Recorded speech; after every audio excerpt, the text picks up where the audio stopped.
अस्सलाम वालेकुम स्टूडेंट। आज हमारा अकाउंटिंग सेकंड ईयर का लेक्चर नंबर 3 है और जैसा कि आप लोगों को पता है कि हमारा डेप्रिसिएशन का टॉपिक चल रहा है। डेप्रिसिएशन के बारे में मैं अपने पहले 2 लेक्चर में एक्सप्लेन कर चुका था कि डेप्रिसिएशन क्या होता है और क्यों कैलकुलेट होता है। इसके अलावा मैंने बहुत ज़्यादा डिटेल में ये भी एक्सप्लेन किया था कि स्क्रैप वैल्यू क्या होती है, लाइफ क्या होती है, ये सारी चीज़ें मैंने आप लोगों को एक्सप्लेन कर दी थी। अच्छा, अब हम लोग आते हैं, हम लोगों ने इससे पिछले वाले लेक्चर के अंदर क्वेश्चन नंबर 1 किया था जिसके अंदर हम लोगों ने स्ट्रेट लाइन मेथड से डेप्रिसिएशन कैलकुलेट किया था। मैंने पिछले लेक्चर के अंदर आप लोगों को बताया था कि स्ट्रेट लाइन मेथड के अंदर हम लोग पहले एनुअल डेप्रिसिएशन निकालते हैं और फिर ईयर वाइज डेप्रिसिएशन हम लोग देखते हैं कि ईयर वाइज हमारा डेप्रिसिएशन कितना होना चाहिए। लास्ट क्वेश्चन के अंदर जो हमारा लास्ट लेक्चर था उसमें आप लोगों को शायद याद होगा कि उसके अंदर मैंने मेंशन किया हुआ था कि हमने मशीन खरीदी है जनवरी 1 को और हमारा अकाउंटिंग ईयर एंड हो रहा है दिसंबर 31 को। आज जो मैं क्वेश्चन समझाने जा रहा हूं उसके अंदर हमने मशीन जनवरी 1 को नहीं खरीदी। इस क्वेश्चन में थोड़ी सी चेंजेस आएगी डेप्रिसिएशन की कैलकुलेशन में। सेकंड, इसके अंदर मैं आप लोगों को इस चैप्टर की एक रिक्वायरमेंट और समझाऊंगा। अब आ जाते हैं आज के पहले क्वेश्चन की तरफ। क्वेश्चन है ऑन Feb 1, 2016।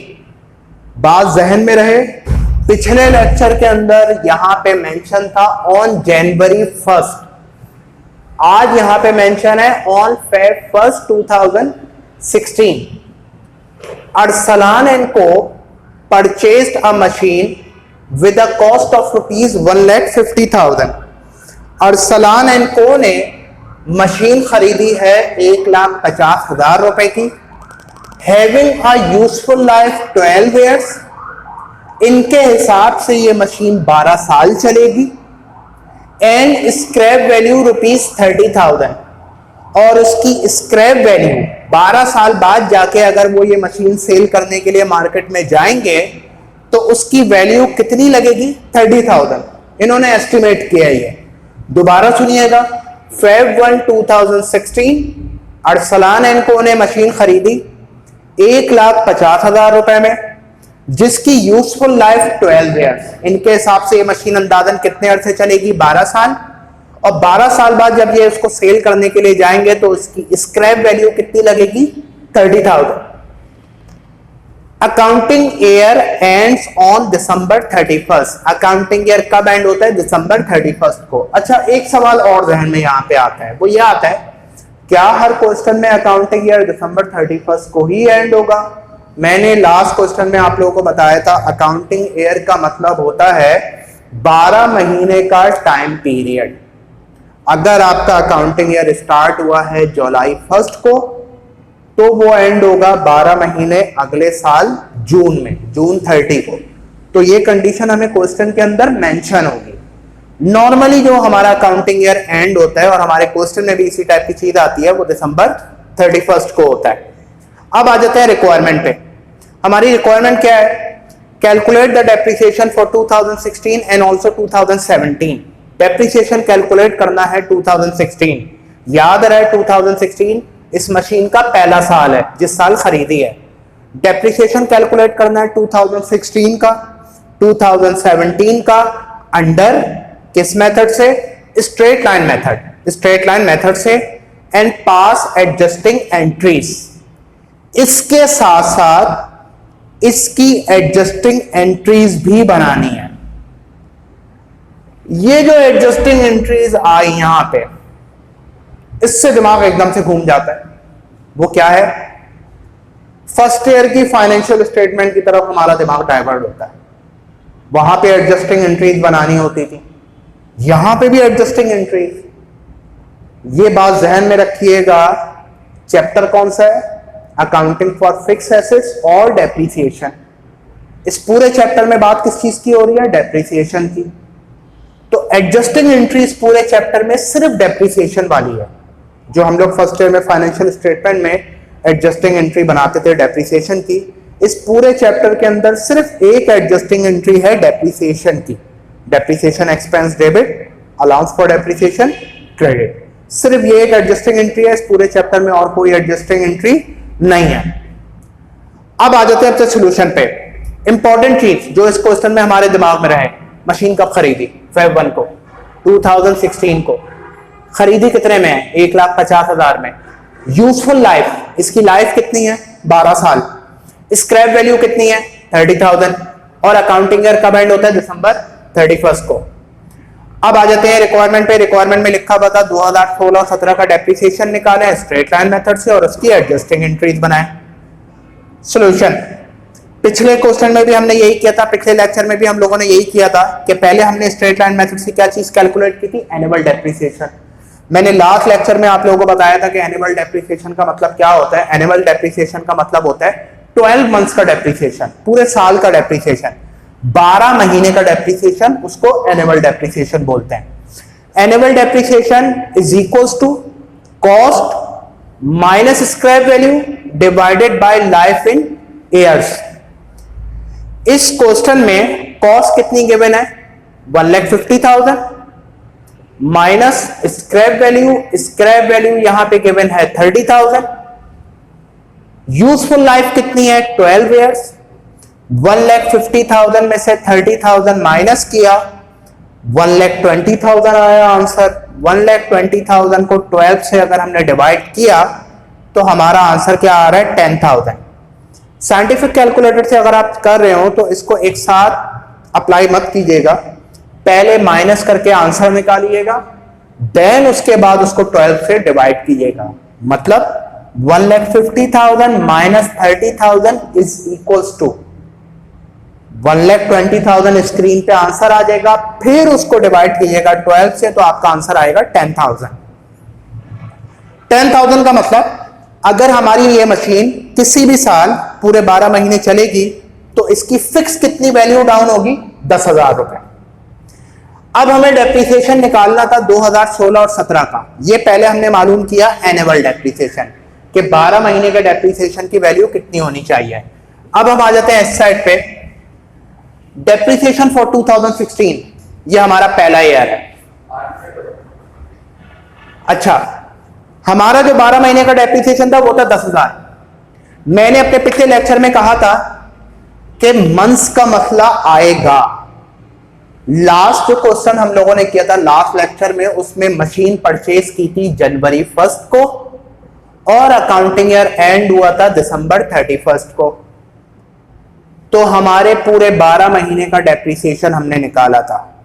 मुझे अभी भी याद है कि हमारा एनुअल डेप्रिसिएशन भी 8,000 आया था और हमारा पहले साल 2016 का डेप्रिसिएशन भी 8,000 आया था।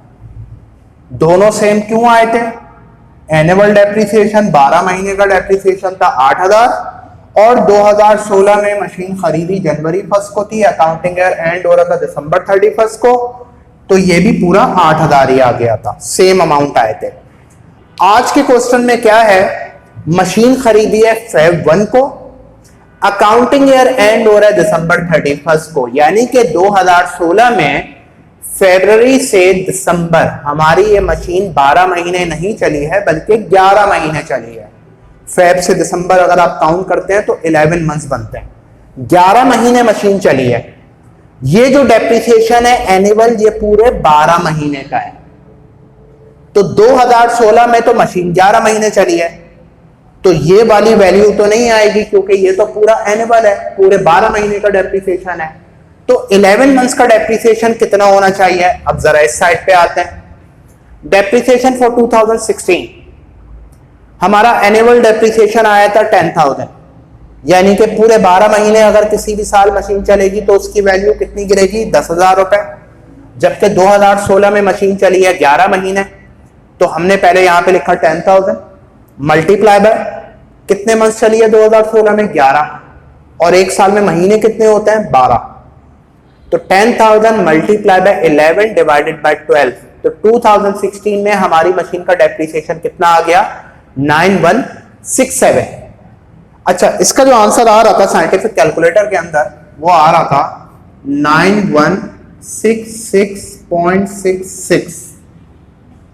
पॉइंट के बाद, डेप्रिसिएशन को पॉइंट में नहीं लेना होता, पॉइंट के बाद अगर हमारा नंबर 5 या उससे ज्यादा आ रहा है, पॉइंट के बाद अगर हमारा नंबर 5 या उससे ज्यादा आ रहा है, तो हम पॉइंट से पहले वैल्यू में 1 रुपए बढ़ा देंगे। ये था 9166, इसको हमने क्या कर दिया 9167 और पॉइंट को इग्नोर कर दिया।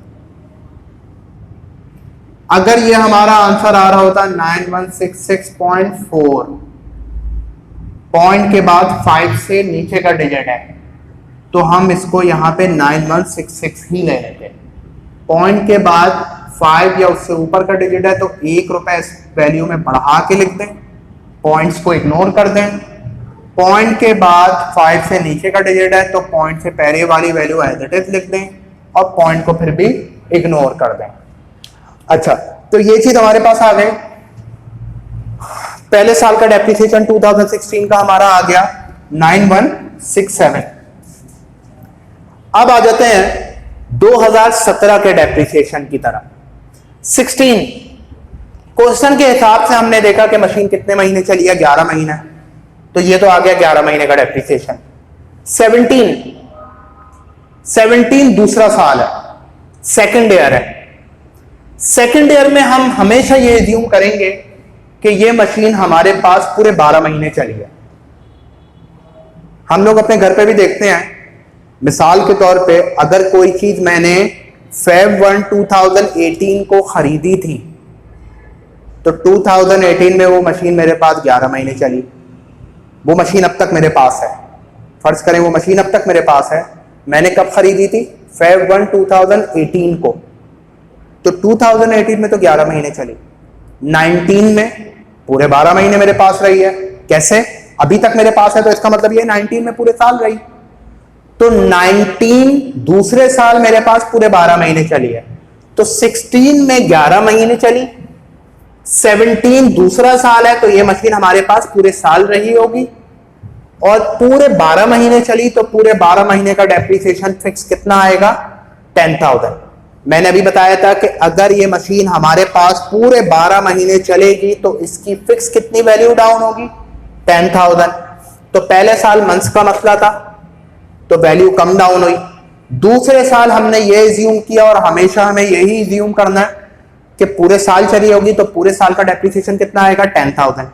अब एक सवाल ये ध्यान में आ रहा होगा कि अगर 2018 का भी डेप्रिसिएशन निकालना होता तो 2018 में भी हम ये एज्यूम करते कि पूरे 12 महीने चली है तो 10,000 ही डेप्रिसिएशन आता, यानी कि जो पहले साल मसला होगा वो नेक्स्ट ईयर मसला नहीं होगा। नेक्स्ट ईयर से हम लोग ये सोचेंगे second year, third year, fourth year कि पूरे 12 महीने मशीन चली है तो 12 महीने का डेप्रिसिएशन फिक्स कितना होगा 10,000।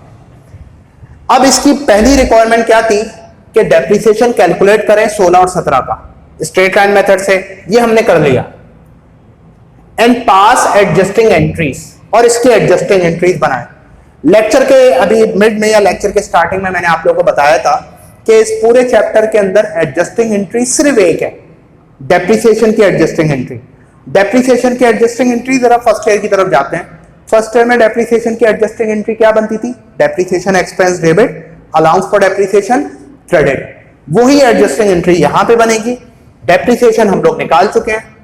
एडजस्टिंग एंट्रीज बनाने के लिए सबसे पहले हमने कंपनी का नाम लिखा अरसलान एंड को, उसके बाद हेडिंग दी एडजस्टिंग एंट्रीज की, कॉलम हम लोगों ने बनाए date, particular, post reference, debit और क्रेडिट। पहले कौन से साल की एडजस्टिंग बनानी है? 2016 की। 2016 दिसंबर 31 साल के आखिर में एडजस्टिंग बनती है। डेप्रिसिएशन की एडजस्टिंग एंट्री क्या बनती है? Depreciation expense debit, allowance for depreciation credit. ये हमारा डेप्रिसिएशन आ गया। इसका अमाउंट कितना आएगा? 2016 का डेप्रिसिएशन हमारा था 9167। इसी डेप्रिसिएशन को हमने यहां पे नोट डाउन कर दिया। ये हमारा आ गया 2016 का डेप्रिसिएशन। उसके बाद 2017 इसी के नीचे दूसरी एडजस्टिंग बनेगी। जितने साल की भी हमें एडजस्टिंग बनानी है एक मेथड से, वो तमाम एडजस्टिंग एंट्री बस एक ही जर्नल में बनाएंगे। ये नहीं कि हर साल की एडजस्टिंग एंट्री के लिए एक नया जर्नल बन रहा है, ऐसा नहीं होगा। हर साल की एडजस्टिंग एंट्री के को एक ही जर्नल में रिकॉर्ड कर देंगे। 2017 यहाँ पे ईयर लिखा 2017, डेट आ गई दिसंबर 31, दोबारा यही एंट्री रिपीट हुई, depreciation expense debit, allowance for depreciation credit.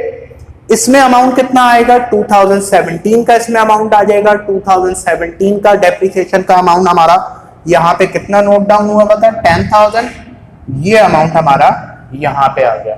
16 का डेप्रिसिएशन हमने यहाँ पे रिकॉर्ड कर दिया, 17 का डेप्रिसिएशन हमने यहाँ पे रिकॉर्ड कर दिया, नरेशन को हाईलाइट करके लिख दिया। पहले साल की भी नरेशन वही बनेगी to adjust depreciation expense, second year की भी नरेशन वही बनेगी टू एडजस्ट डेप्रिसिएशन एक्सपेंस। यहाँ पे आके हमारा क्वेश्चन कंप्लीट हो जाता है। दो रिक्वायरमेंट थी, डेप्रिसिएशन कैलकुलेट करें 16 और 17 का स्ट्रेट लाइन मेथड से, ये हम कैलकुलेट कर चुके, और सेकंड रिक्वायरमेंट थी एडजस्टिंग एंट्रीज बनाए, दोनों साल की एडजस्टिंग एंट्रीज बना दी।